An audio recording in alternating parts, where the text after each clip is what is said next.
प्यारे बच्चों नमस्कार। इस वीडियो में हम सभी क्लास 7th का जो हिंदी का इवनिंग शिफ्ट का पेपर है उसके आंसर को देखेंगे फुल सॉल्यूशन के साथ में। तो देखो बच्चों, हमने आपको बताया था ना आपके पेपर में 11 क्वेश्चन आएगा।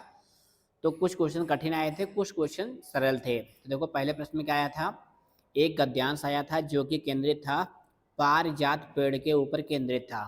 तो फटाफट आंसर देखते हैं। पहले प्रश्न में क्या पूछा गया था, जंगल में कौन सा पेड़ था, तो इसका आंसर सही होगा पारिजात।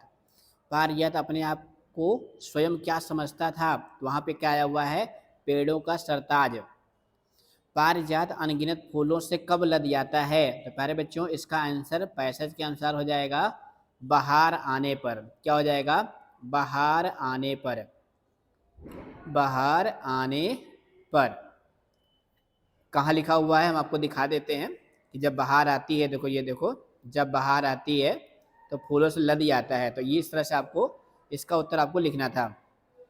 अगला प्रश्न क्या था, गद्यांश के आधार पर बताइए तितलियां क्या करती और जाते जाते क्या लेकर जाती थी। तो इसका उत्तर देखो कहाँ से लिखना था, इसका उत्तर आपको यहाँ से देखो ये लिखा हुआ था कि सतरंगी साले ओढ़े तितलियां झुंड बनाकर आती हैं और पारिजात का श्रृंगार देखने आती हैं और जाते जाते फूलों का ढेर सारा पराग अपने साथ ले जाती हैं। तो इसका उत्तर यहाँ से लेकर यहाँ तक लेना था। ये 2 नंबर का प्रश्न था। उसके बाद प्रश्न नंबर 2 में अपठित काव्यांश यानी एक कविता आई थी, जीवन की मुस्कान किताबें बहुत बड़ा वरदान किताबें, गूंगे का मुंह बनकर बोले बहरे के हैं कान किताबें। यानी किताबों के ऊपर एक कविता थी। फटाफट आंसर देखते हैं। पहले क्वेश्चन में क्या पूछा गया था, इनमें से किताबें क्या नहीं हैं। अभी थोड़ा सा कठिन था क्योंकि इसमें आपको देखना पड़ता किताबें क्या नहीं हैं। तो आपका खा वाला ऑप्शन सही हो जाएगा, अपंग की विरोधी। अगले में क्या पूछा गया था, किताबें हीरे मोती से भी बढ़कर अब क्या है, बेशकीमती हैं यानी मूल्यवान हैं। ये घा वाला ऑप्शन सही हो जाएगा। किताबें किसकी पहचान कराती हैं। अब देखो किताबें किसकी पहचान कराती हैं, ये कहाँ लिखा हुआ था, ये देखो, क्या बुरा यहाँ क्या अच्छा करती है पहचान किताबें। ये दोनों लाइन आपको वाक्य बनाकर लिखना था। 2 नंबर वाला प्रश्न क्या था, किताबें हमारी राहों को कैसे आसान बनाती हैं, अपने शब्दों में उत्तर लिखिए। तो अपने शब्दों में क्या लिखना था कि जब हम पढ़ लिख जाते हैं तो बुद्धिमान हो जाते हैं, हमारे पास ज्ञान हो जाता है, क्या अच्छा है क्या बुरा है उसके अनुसार हम निर्णय लेते हैं। इस तरह से आपने इसका उत्तर कुछ बनाकर लिखा होगा। उसके बाद प्रश्न नंबर 3 में ग्रामर आया था। तो देखो व्यक्तिवाचक संज्ञा का उदाहरण, अब इसमें आप किसी भी व्यक्ति का नाम लिख दो आपका उत्तर सही हो जाएगा।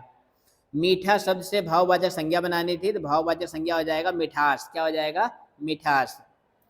उसके बाद जो है अगला क्या है, पुरुषवाचक सर्वनाम के भेद लिखिए। क्या पूछा गया है, पुरुषवाचक सर्वनाम के भेद। तो आप सभी जानते हैं कि पुरुषवाचक कितने सर्वनाम होते हैं, 3 होते हैं, प्रथम पुरुष, मध्यम पुरुष और उत्तम पुरुष। भिखारी को कुछ दे देना, अब इसमें क्या पूछा गया है कि ये रेखांकित जो सर्वनाम है कुछ, ये कैसे सर्वनाम है, अनिश्चयवाचक सर्वनाम है, ये आपको लिखना था। काठ और पुतली शब्द मिलकर क्या बनता है, तो कठपुतली बनता है। प्यारे बच्चों आपके चैप्टर का नाम भी है कठपुतली। बच्चा रोता है, वाक्य में क्रिया का प्रकार, तो ये कैसी क्रिया है, आकर्मक क्रिया है। आपको क्या लिखना था, आकर्मक क्रिया। 4 लड़के, विशेषण का भेद लिखिए, तो कैसा विशेषण है, संख्यावाची विशेषण है। अगले में क्या पूछा गया है, गुणवाचक विशेषण का एक उदाहरण, तो हो जाएगा लाल कपड़ा। अगर आपने यहाँ पे काला घोड़ा लिखा है जिसमें कोई गुण बता रहा हो, आपने जो भी लिखा होगा उसके अनुसार आपको नंबर मिलेगा। भाई बहन में समास, तो इसमें द्वंद्व समास है, जिसमें डैश लगता है उसमें द्वंद्व समास होता है। मेहनती शब्द से एक वाक्य बनाना था, ये थोड़ा सा आसान था, रवि मेहनती लड़का है, इस तरह से आपको वाक्य बनाना था। उसके बाद प्रश्न नंबर 4 में ये देखो किस पाठ का है, ये जो है मिठाई वाला जो चैप्टर था उसी से गद्यांश आया हुआ है। पहला क्वेश्चन क्या है, रोहिणी ने मुरली वालों की बातें सुनकर क्या महसूस किया।